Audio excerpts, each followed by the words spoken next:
فاسألوا الذكر إن كنتم لا تعلمون۔ تو اے لوگو علم والوں سے پوچھو اگر تمہیں علم نہ ہو۔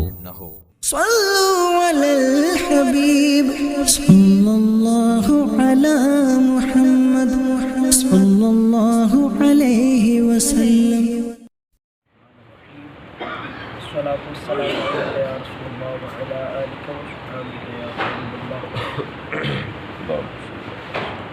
کل الطعام کان حلا لبنی اسرائیل الا ما حرم اسرائیل علی نفسہ من قبل ان تنزل التوراۃ قل فأتوا بالتوراۃ فاتلوها ان کنتم صادقین۔ سب کھانے بنی اسرائیل کو حلال تھے مگر وہ جو یعقوب نے اپنے اوپر حرام کر لیا تھا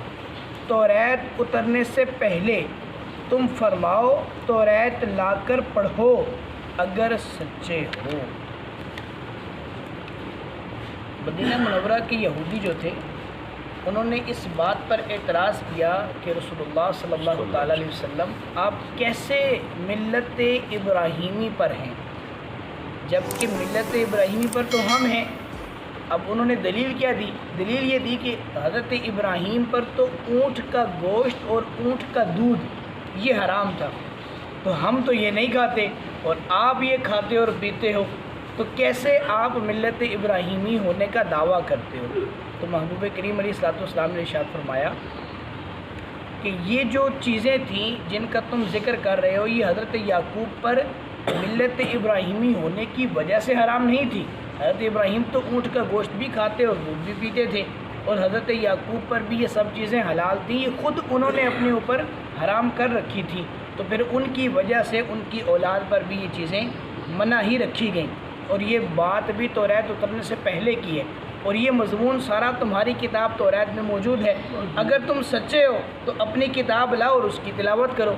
اب ان کو تو پتہ تھا کہ یہ بات توریت شریف میں لکھی ہوئی ہے، تو وہ لا کر پڑھے نہیں، اس لیے کہ اگر ہم پڑھیں گے تو ہماری زمانے میں رسوائی ہوگی اور پھر جو ہے وہ ہم اپنے لوگوں کے سامنے شرمندہ ہوں گے، تو انہوں نے اس کو پڑھا نہیں۔ یہ ایک دوسری بات اس میں یہ بھی اشارہ ملتا ہے کہ قرآن کی بعض آیات، قرآن کے بعض حکم بعض آیات کے ساتھ منسوخ ہو جاتے ہیں۔ اس میں کوئی ایسی بات نہیں ہے کہ کوئی یہ کہ جی پہلے یہ حکم تھا اور اب یہ حکم ہے۔ جیسے عموماً جب کوئی چونکہ دور بدل رہا ہے اور یہ کتاب آفاقی کتاب ہے، جب سے حضور جان عالم علیہ الصلوۃ والسلام پر قرآن شریف نازل ہوا اس وقت سے لے کے قیامت تک جتنے احکام نکلنے ہیں وہ اسی قرآن سے نکلنے ہیں، تو جب زمانہ بدلتا ہے کچھ چیزیں نہیں آتی ہیں تو ان کے مطابق احکام بھی نکالے جاتے ہیں۔ تو لوگ کہتے ہیں جی پہلے تو فلاں چیز جائز نہیں ہے، ہونے جائز ہوگی، مولویاں آپ پہ کھولو دین کاٹ دیتا ہے۔ مولوی اپنے پاس سے دین نہیں نکالتے، قرآن سے ہی نکالتے ہیں۔ ظاہر ہے قرآن کے بغیر تو ہمارے پاس کیا چیز ہے؟ قرآن ہے، حدیث ہے، یا جو علماء تھے، چار ائمہ تھے، امام اعظم اور امام شافعی، امام مالک اور امام احمد بن حنبل، ان کے اقوال ہیں، ان سے ہی ہمارے دین کے جتنے مسئلے ہیں یہ انہی تین چیزوں سے جو ہے وہ چاروں چیزوں کے سے جو ہے وہ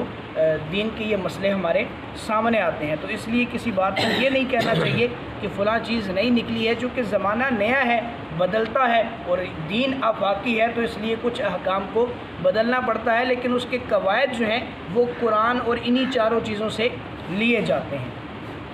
اور اس کی تفصیل پہلے بھی چونکہ ایک دفعہ میں کر چکا ہوں سورہ بقرہ شریف میں، تو اس لیے مزید اس کی تفصیل میں ہم نہیں جاتے۔ فمن افترى على الله الكذب من بعد ذلك فاولئك هم الظالمون۔ تو اس کے بعد جو اللہ پر جھوٹ باندھے تو وہی ظالم ہے، یعنی اللہ تبارک و تعالیٰ نے یہ بات ارشاد فرما دی کہ کھانے سارے حلال تھے، اس کے بعد بھی اگر یہودی جو ہے وہ اپنی بات پر اڑے رہیں تو وہ پھر ظالم ہیں۔ اور اس میں یہ بات بھی پتہ چلی کہ گناہ پر اڑنا نہیں چاہیے۔ گناہ کے بارے میں جب پتہ چل جائے کہ یہ گناہ ہے تو پھر اس سے بچنا چاہیے، اور یہ بات اس سے زیادہ سخت ہے کہ ایک شخص وہ جس کو نہیں پتہ تو وہ گناہ کر رہا ہے، اگرچہ گناہ گار وہ بھی ہے، لیکن ایک شخص کو پتہ ہے کہ یہ گناہ ہے اور پھر وہ اس پر جری ہو کر گناہ کرتا ہے تو یہ زیادہ سخت بات ہے۔ قل صدق اللہ فاتبعوا ملت ابراہیم حنیفا وما کان من المشرکین، تم فرماؤ اللہ سچا ہے تو ابراہیم کے دین پر چلو جو ہر باطل سے جدا تھے اور شرک والوں میں نہ تھے۔ اس آیت میں یہودیوں کو دین ابراہیمی کی پیروی کرنے کا حکم دیا جا رہا ہے کہ تم جو ہے وہ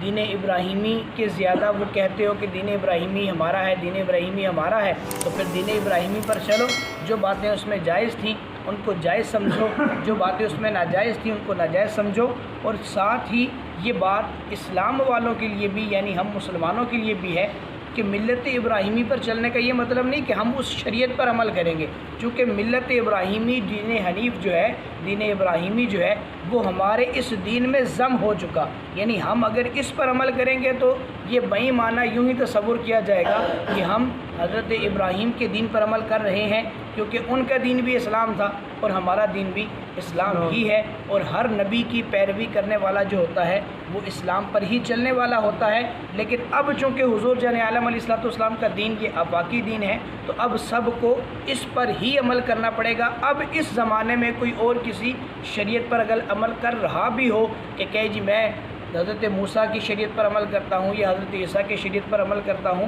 تو اس کو مسلمان تصور اس لیے نہیں کیا جائے گا کیونکہ حضور کا دین جو ہے یہ تمام دینوں کو شامل ہے۔ اللہ مجھے اور آپ کو عمل کی